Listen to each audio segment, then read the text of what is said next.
আমি শিওর কাঁচকলার উপকারিতা জানলে আপনারা সবাই আমার মতো কাঁচকলার ফ্যান হয়ে যাবেন। আমি কাঁচকলা দিয়ে বিভিন্ন ধরনের জিনিস তৈরি করে খাই।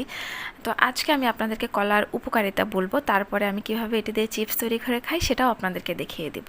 পেটে যদি কোনো খারাপ ব্যাকটেরিয়া থাকে তাহলে কাঁচকলা খেলে সেটি দূর হয়ে যায়। এছাড়াও ডায়রিয়ার ক্ষেত্রেও দেখা যায় অনেকে কাঁচকলা দিয়ে বিভিন্ন ধরনের আইটেম তৈরি করে খায়।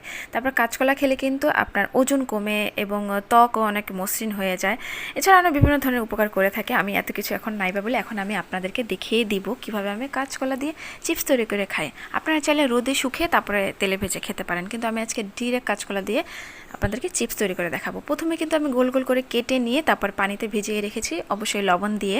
অল্প কিছুক্ষণ ভিজিয়ে রেখে লবণ পানিটাকে ফেলে দিয়ে তারপরে আমি এটাকে শুকিয়ে নিয়েছি। এরপরে আমি এখানে হালকা একটু হলুদ গুঁড়ো, মরিচ গুঁড়ো আর লবণ দিয়ে ডুবন্ত তেলে ভেজে নিয়েছি। তৈরি করা কিন্তু একদম ইজি, আপনারা কিন্তু অবশ্যই বাসায় ট্রাই করবেন।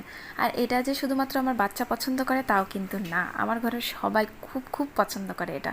আপনারা কিন্তু অবশ্যই এটা তৈরি করে খাবেন, ঠিক আছে? আর আমাকে কিন্তু জানিয়ে যাবেন কেমন লাগলো।